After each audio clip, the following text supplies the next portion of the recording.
दोस्तों, आज हम एक ऐसे बयान पर विस्तार से चर्चा करेंगे जिसने देश की राजनीति में भूचाल ला दिया है। यह महज एक माफी नहीं बल्कि एक राजनीतिक स्वीकारोक्ति है जो देश की सबसे पुरानी पार्टी के नेता, लोकसभा में नेता प्रतिपक्ष राहुल गांधी ने खुले मन से की है।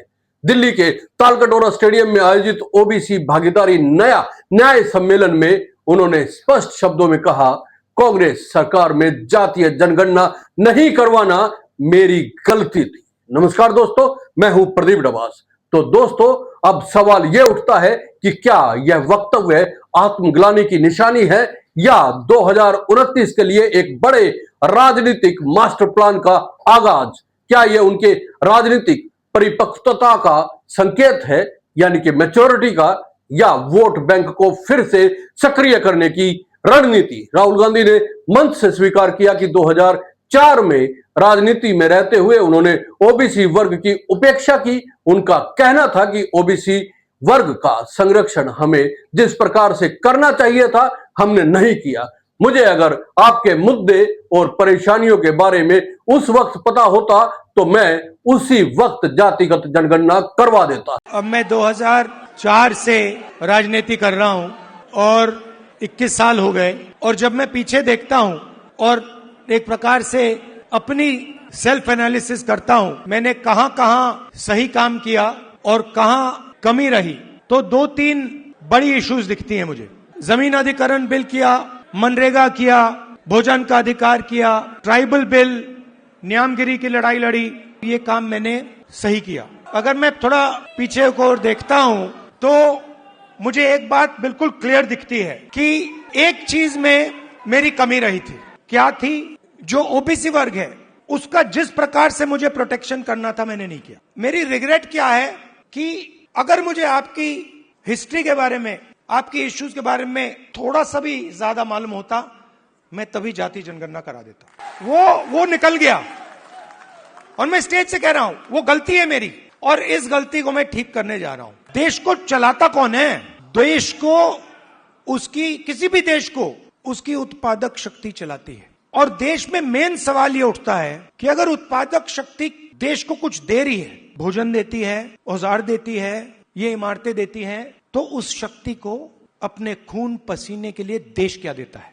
आप मेरी बहन से पूछो, कभी मिलोगे तो पूछना, अगर कभी राहुल ने किसी चीज के बारे में मन बना लिया तो उस बात को वो छोड़ेगा या नहीं छोड़ेगा? वो पूछ लो उससे। मैं नहीं छोड़ने वाला। आप ये मत सोचो कि मैं जाति जनगणना की बात करना हूं। जाति जनगणना तो पहला कदम है। मेरा लक्ष्य है कि उस उत्पादक शक्ति को हिंदुस्तान में रिस्पेक्ट और हिस्सेदारी मिले। आप राहुल गांधी बोलते रहते हो, मगर राहुल गांधी, आपकी शक्ति के बिना राहुल गांधी कुछ नहीं है। तो मेरा काम आपकी शक्ति को अलाइन करने का है।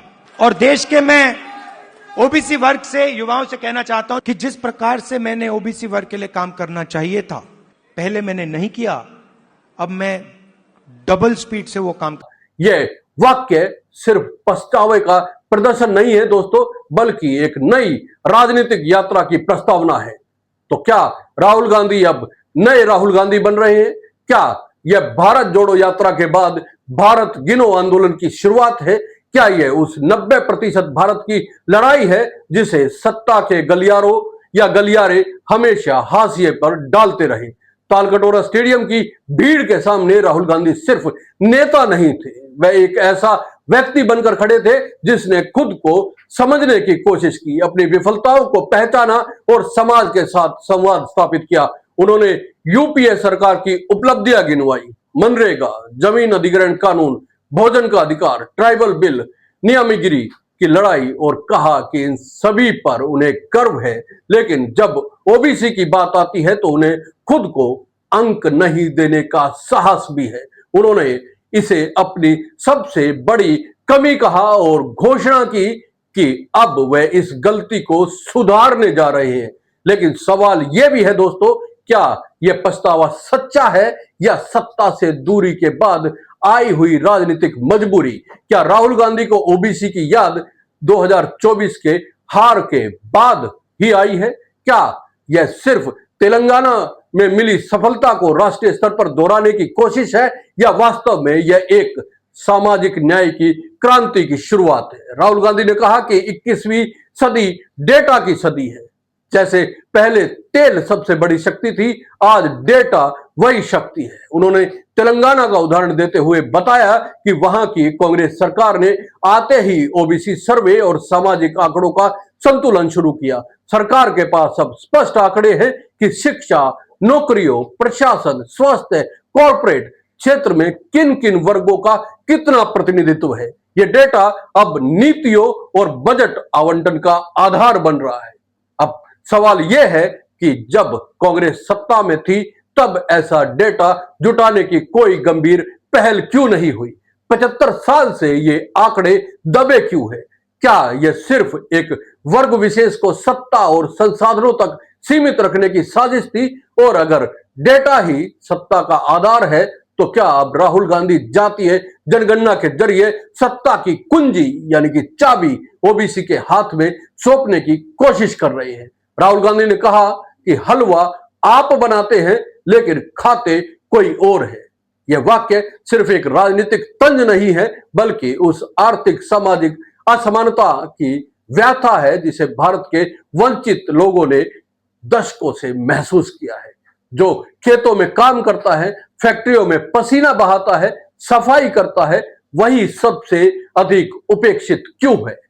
अब यह सवाल उठता है, क्या कांग्रेस की यह नई लाइन मंडल पार्ट 2 है? क्या यह सामाजिक न्याय की राजनीति की पुनरावृत्ति है? क्या राहुल गांधी अब चेहरा नहीं बल्कि हिस्सेदारी की राजनीति को प्राथमिकता देने लगे हैं? उनका कहना है कि जातीय जनगणना पहला कदम है। मेरा लक्ष्य है आपके काम को हिंदुस्तान में सम्मान और भागीदारी मिले। इस नई रणनीति की नींव है। बीजेपी का रुख इस पर पूरी तरह से अलग है। भाजपा यह भी पूछ रही है कि जब कांग्रेस को 10 साल तक सत्ता मिली थी तब उन्होंने यह काम क्यों नहीं किया? लेकिन राहुल गांधी इस सवाल को स्वीकारते हुए कहते हैं कि उस वक्त शायद वह ओबीसी की समस्याओं को गहराई से नहीं समझ सके थे। अब यह समझ पा रहे हैं। उन्होंने यह भी कहा कि उस समय अगर जातीय जनगणना होती तो वह उतनी व्यापक और वैज्ञानिक नहीं हो पाती जितनी अब हो सकती है। यानी अब कांग्रेस न केवल संख्या गिनने की बात कर रही है बल्कि उस संख्या को अधिकार और नीति और बजट से जोड़ने की कोशिश कर रही है। अब सवाल यह है कि क्या यह कांग्रेस की वापसी की योजना है? क्या यह राहुल गांधी का राजनीतिक पुनर्जन्म है? भारत जोड़ो यात्रा से शुरू हुआ संवाद अब भारत गिनो आंदोलन में तब्दील हो चुका है। यानी पहले जोड़ो, फिर गिनो और फिर हिस्सा लो। वही दूसरी ओर संसद में भी विपक्ष की गूंज साफ दिखाई दी।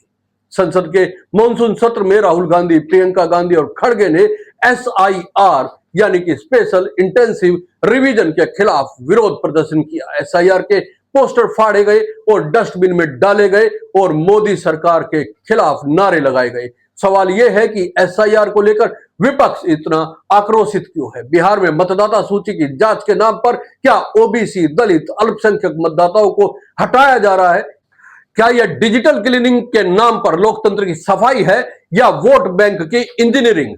राज्यसभा में खड़गे ने कहा कि सरकार गरीबों को मतदान के अधिकार से वंचित करना चाहती है और सिर्फ एलिट क्लास को ही वोट देने का अधिकार देना चाहती है। क्या यह नया चुनावी षड्यंत्र है? क्या बिहार को प्रयोगशाला बनाकर 2029 की रणनीति बनाई जा रही है? और अगर हां तो कांग्रेस और विपक्ष ने इसे कैसे भांपा और अब उनके पास इसका क्या जवाब है? बड़ा सवाल यह है कि क्या इन सब के बीच ओबीसी और जातीय जनगणना का मुद्दा केंद्र में रहेगा या विपक्ष इसे हाशिए पर जाने देगा? राहुल गांधी ने कह दिया है कि अब वह पीछे हटने वाले नहीं हैं। उन्होंने डेटा को आंदोलन का हथियार बना लिया है और 90% भारत को अपना सैनिक। अब सवाल यह नहीं है कि ओबीसी की गिनती होगी या नहीं, अब सवाल यह है कि उनके आंकड़ों के दम पर सत्ता में हिस्सेदारी कितनी और कैसी रहेगी।